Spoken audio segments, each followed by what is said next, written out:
안녕하세요, 태수입니다. 자, 그간 블로그를 통해서 주식 관련된 연구글들을 포스팅해 왔죠? 자, 한편으로 보충해야 할 부분들이 있어서 이렇게 글을 쓰기보다 유튜브 영상을 통해서 짤막하게 하는 게 더 도움이 되지 않을까 해서 영상을 제작하게 되었습니다. 자, 반갑고요. 그리고 제 블로그가 아닌 처음 이 영상을 보신 분들은 이 영상을 보고 제 블로그에 주식 관련된 연구글들이 있어요. 여기 이 링크 보이시죠? 이 링크로 들어가시면 다양한 주식 매매법, 시황 등등 다양한 칼럼들이 있으니 참고해 주시면 도움이 되실 것 같습니다. 자, 그럼 소개는 이쯤 간단하게 하고요. 보겠습니다. 자, 강의 내용은 급등 전조 현상, 급등주 바닥 패턴에 대한 소고, 상편입니다. 총 상편과 하편 1, 2부로 진행이 되는데요. 짤막한 영상으로 제작하게 되었으니 너무 부담 갖지 않고 간단하게 봐주시면 될 것 같습니다. 자, 차트에는 이제 신일산업의 차트가 나오죠. 저 여름 관련주로 알려진 종목인데요. 우리가 보통 주식을 바라보게 되었을 때 어떻게 하면은 급등 시세를 바닥에서 접근을 해서 먹을 수 있을까에 대한 고민을 많이 하게 되는데요. 블로그 내용에 나와 있듯이 이 급등의 시세를 먹을 수 있는, 그죠? 이 바닥에서 접근을 할 수 있는 방법이 뭐냐라고 설명을 제가 어떤 식으로 해드렸죠? 바로 이평선이 밀집이 되어야 된다라고 말씀이 드렸습니다. 이평선이 밀집. 자, 이평선이 밀집이 된다는 것, 어떤 의미가 있을까요? 자, 우리가 상식적으로 생각을 해봐도 이평선이라는 것은 예를 들어서 5일 이평선, 5일 동안 매매를 한 사람들의 평균 가격이라고 해석을 할 수 있겠죠. 그런데 이 5일선, 11선, 21선, 61선, 121선이 밀집이 되었다라는 뜻은 뭐예요? 총 5일에서 120일 동안 산 사람들, 즉 이 가격에 있는 모든 사람들의 평균 가격이 똑같다라는 말이 되겠죠. 물론 여기에 기본적인 수치가 밀집이 되었을 때 급등이 나오기도 하겠지만은 이 121선 밑에 여러분들이 뭐 240, 뭐 480, 뭐 500일, 700일, 1000일, 뭐 2000일 그런 것도 밀집이 되게 된다면 그 1000일 동안 산 사람들의 이평선의 가격이 밀집이 된 거겠죠. 그런 어떤 밀집이 된 가격 속에서, 이평선이 밀집이 된 가격 속에서 주가가 한쪽 방향으로 이렇게 수급이 쏠리게 되면은 어때요? 관성의 영향으로 인해서 주가는 이렇게 쭉 한쪽 원웨이 방향으로 갈 가능성이 매우 높겠죠. 자, 이렇게 정리를 해볼 수 있겠네요. 자, 그리고 여기 보게 되면은 HTS에서 제가 좋은 기능을 한번 소개를 해드리고자 해요. 바로 뭐냐면은 자, 이평선 밀집이죠. 이평선 밀집 신호 검색인데요. 여기 신호 검색 클릭을 하시고 그 다음에 지표 검색에서 밑으로 쭉 내려보면 여기 이동평균선 밀집부 상승 전환은 보이시죠? 이거를 클릭을 해보세요. 클릭을 해보면 자, 이렇게 화살표 4개가 뜨게 되죠. 이 신호가 뭐냐면은 자, 여기 설명에 나와 있듯이 이동평균선이 퍼센테이지 이격도로 밀집된 상태에서 종가가 5일간 최고가를 갱신 돌파함을 검색을 하게 되는 신호 검색입니다. 자, 여기서 보게 되면은 5일선, 21선, 61선이 5% 내외로 이렇게 밀집이 되었다가 주가가 자, 5일간의 최고가를 경신을 할 때 이렇게 나온다는 거예요. 자, 그러면 이 수치를 조절을 해보면 어떻게 될까요?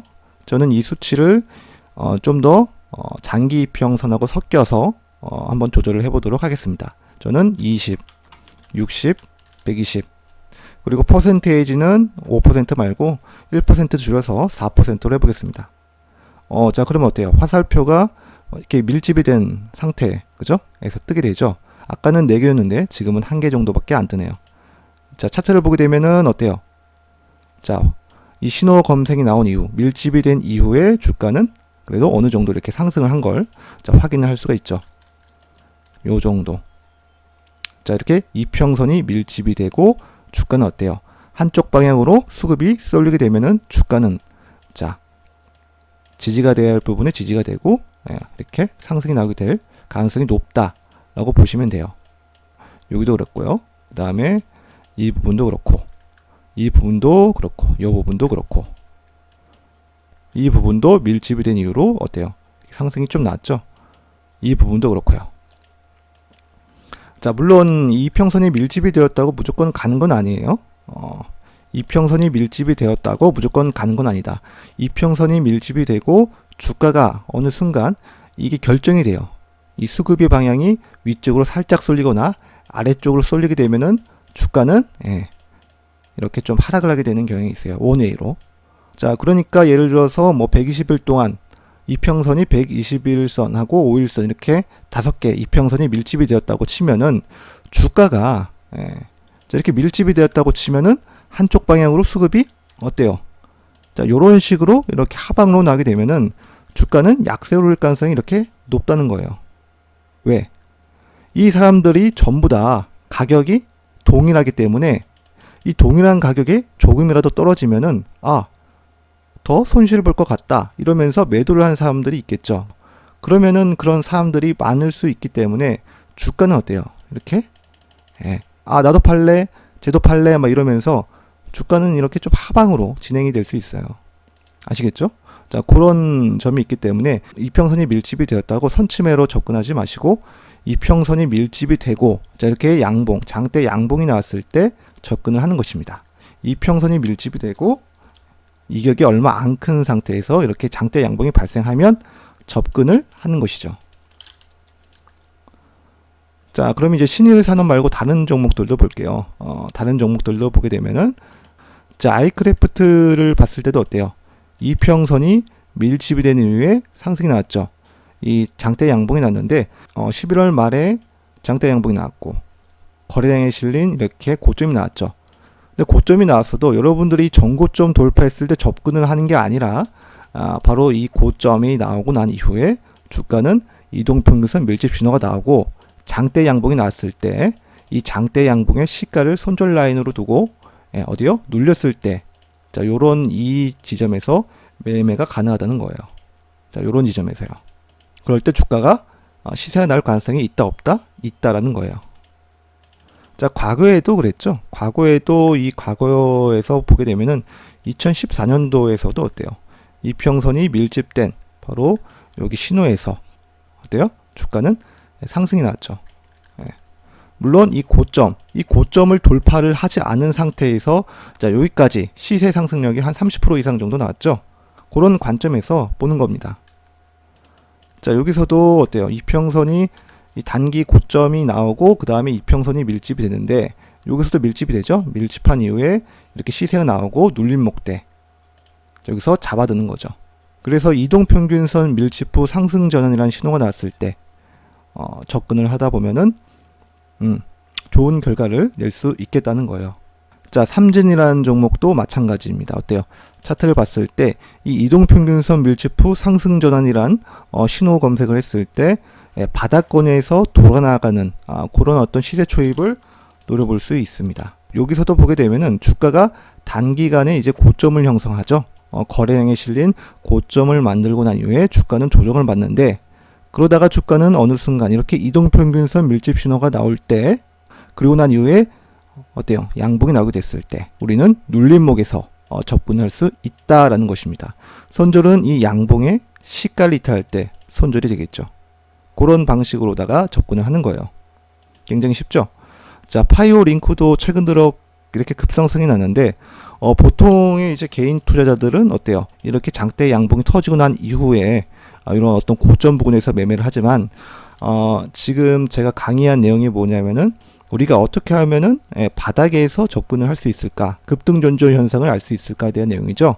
이 급등전조 현상은 이동평균선 밀집 후 상승 전환이 나왔을 때 주가는 상승할 가능성이 굉장히 높습니다. 급등전조 현상이라고 할 수 있겠죠. 야, 여기서 보게 되면은 어때요? 장대 양봉이 나오고 근데 그 이전에 유의미한 고점이 있어요 없어요? 별로 없죠. 유의미한 고점을 못 만들었고 이게 유의미한 고점이 되는 거예요. 그런 이후에 주가는 다시 한 차례 이동평균선 밀집 신호가 나오고 양봉이 나왔을 때 기준이 되는 양봉이 어디서 나왔어요? 여기서 나왔죠.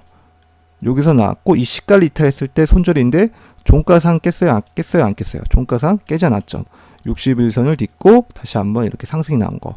만약에 매수를 했었더라면은 이 장대 양봉의 종가를 손절 라인으로 두고 이렇게 이 급등에 대한 시세를 먹을 수 있었겠네요. 자, 다른 종목들도 마찬가지죠. 이 링네트라는 종목들도 보게 되면은 그 이동평균선 밀집 후 상승 전환 신호가 여기서 나왔고요. 그죠?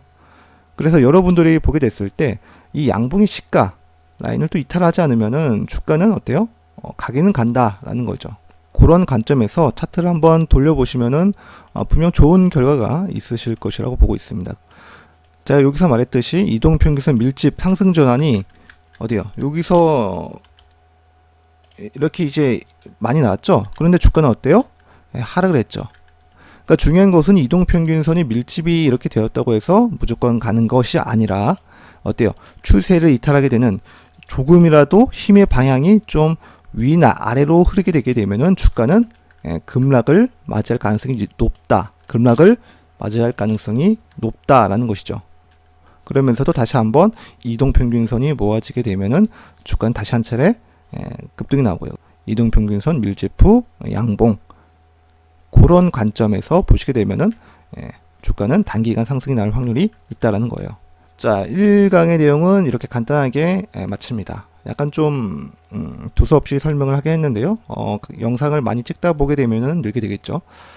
자, 그럼 이상으로 마치고요. 이외에 좀 강의 내용 영상에 궁금하신 분들은 해당 블로그 칼럼 댓글에 남겨주시면은 제가 댓글을 남겨드리겠습니다.